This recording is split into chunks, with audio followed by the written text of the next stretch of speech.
So, we've talked a lot on this podcast about content and the importance of creating content and the power in repurposing it. And so, today I wanted to talk a little bit about how I keep my content organized so that I know what's been done, how to come back to it, what kinds of things I've talked about in those pieces, and give you a tool and a resource, which is just a Google Sheet, by the way, to kind of keep you organized and on track.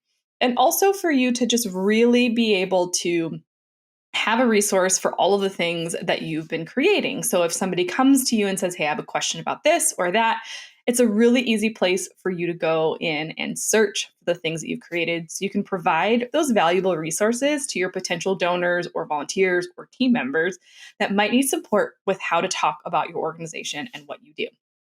So that is what we are going to go through today. It'll be a quick episode, I promise, but I think a really impactful one that you can implement today to pull all your content together. Now, before we get into this episode, it is brought to you by our online fundraising virtual summit. Y'all, it kicks off on Monday, and I couldn't be more excited. We have so many experts coming to talk to you about how to build, plan, launch, and grow your recurring monthly donor business, campaign, all of the things. It's going to be incredible. We're not only going to teach you strategies for how to create the program and make sure you're talking to the right people, but also then once they're in your program, how do you take them to the next level? How do you get them to give additional gifts and increase their giving? It's going to be amazing, and I can't wait. So grab your free ticket at onlinefundraisingsummit.com. I can't wait to see you there. Next week is going to be amazing. Let's get into the episode. You're listening to the Digital Marketing Therapy Podcast. I'm your host, Sammy Bedell-Mulhern, and each week I bring you tips from myself and other experts, as well as hot seats with small business owners and entrepreneurs to demystify digital marketing and get you on your way to generating more leads and growing your business. So tracking content is super important because it's after time, we go on, we've been building out all of these pieces. We kind of forget what we talked about, or maybe there was something we knew we wanted to dive deeper in, but did we already talk about that? And then also, how do we know what to repurpose, right? There's been great episodes on repurposing content and just adding more information to it, right? Like talking about summer activities for kids. Maybe we just take that same blog post and add to it every year. So we're still driving traffic to an existing post that we've already created. It makes life easier, right? But it's hard to remember what we've done, and it's hard to really be able to just kind of comb through our website and remember the content that we have. Plus, if you're using Google Ads, you might have elements that you forgot you had that you would be great for you to run ads to. I recently went through a bunch of content on my website, opt-ins and things of that nature, and there was some brilliant things that I came up with a while ago that I totally forgot I had done that we're thinking about bringing back again. The work has already been done. It's now just about kind of cleaning it up and bringing it out to you all again. So it happens to all of us. So what I have specifically for my podcast, because that's my main content driver, is a spreadsheet. And in the show notes for this episode at thefirstclick.net/174, there will be a link to a Google Sheet, which just has kind of a bunch of basic headers like we're going to talk about today that will you can kind of take and create and make your own. You just have to click File, make a copy, and then you can edit it and make it your own. But here are some of the things that I make sure to include in my spreadsheet.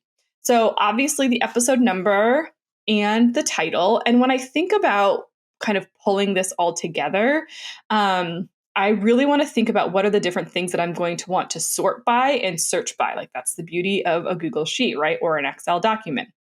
So there are a lot of columns in this, and that is because I really want to make sure that I can clearly go back and find the information that I need.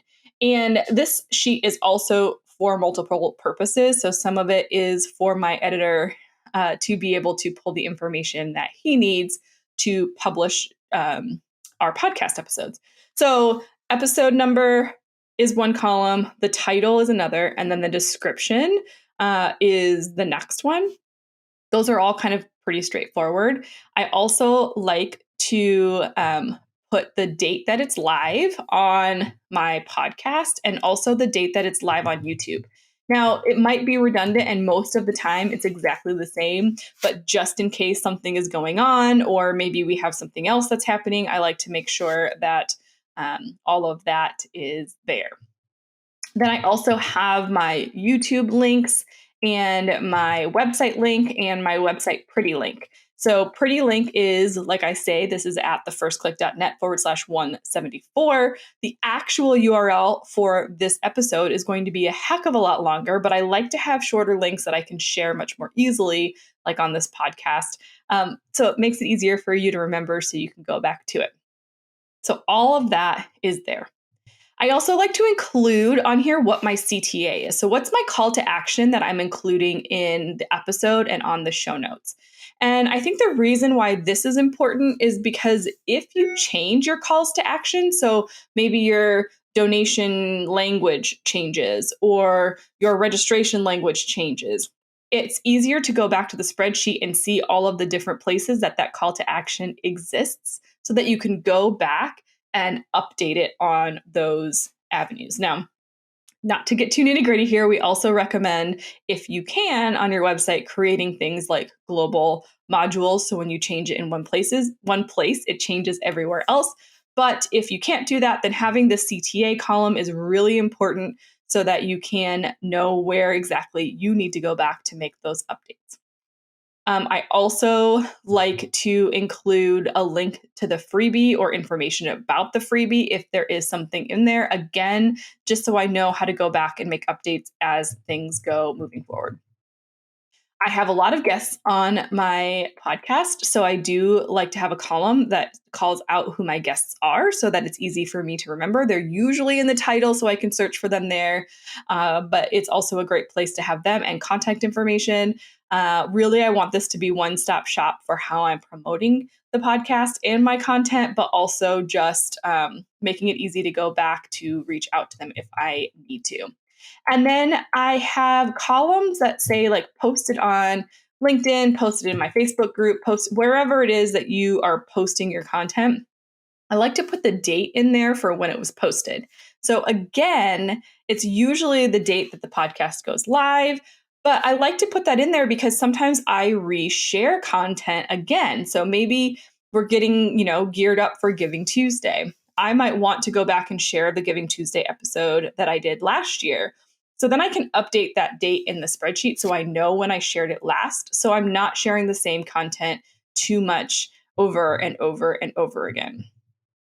So those are kind of some of those core things. Then from a am I getting things done perspective, I also have columns that are the Pinterest graphics created?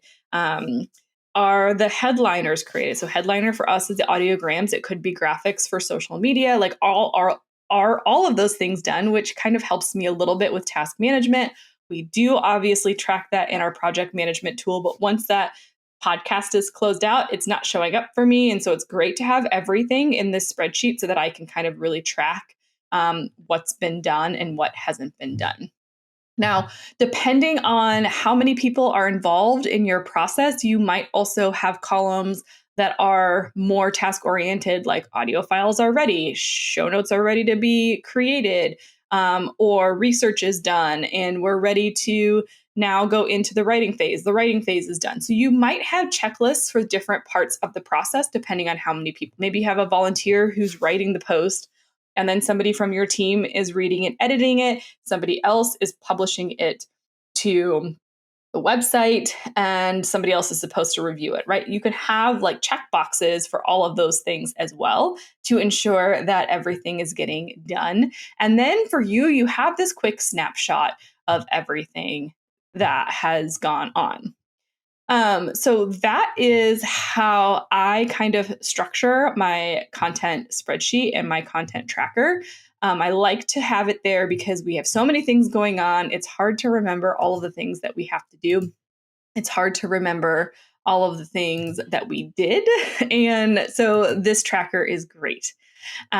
So I will, again, like I said, this template will be at thefirstclick.net/174 for you to take and make it your own. But I hope that you will integrate it into your process so that you have a place to go. Because so then what I do is, if I have a client or a customer or somebody who's like, hey, I'm really struggling with this, or I'm working on a proposal for somebody, or I'm talking to a donor, and they bring up a pain point, I can say, you know what, I've got this great piece of content that I want to send to you that's going to help you with this. And all I have to do is go to that spreadsheet, click. Well, I am on a Mac, so Apple F, I think it's Control F if you're not, I'm not quite sure. Search for like one of those keywords. It'll pop up those topics for you. You've got it all there. You've got your URL there that you can easily send off. You know what the resources are that are attached to it. You can easily send those off. And you're not then spending all this time kind of going through your website to try to find the content that you need. I also love it from a standpoint of turnover. We don't always have the same people that are helping us with the project. So when everything is in one space, everybody can have eyes on it and see it and be able to effectively use the content that you're spending all this time and effort creating. We want to make sure we're using it as much as possible. Now, the last thing that I will kind of say about this spreadsheet is you can make it work however it needs to work for your organization. So if you have a different project management tool that you want to put it all in, please feel free to do that. This is meant to work for you in the way that you work in your business. So take the core strategies that I'm sharing with you and pull them into what makes sense for you. It does not have to be in a Google Sheet, but it's just the tool that we use and seem to love. So there you have it. My content tracking tool, which is a very fancy Google Sheet. I hope that this has been helpful. This has been a super quick episode, but just an organizational piece that I think can be critical in helping you with maximizing on the content that you are already creating. I hope if you liked this episode that you will subscribe if you're not already, wherever you listen. New episodes come out every Tuesday.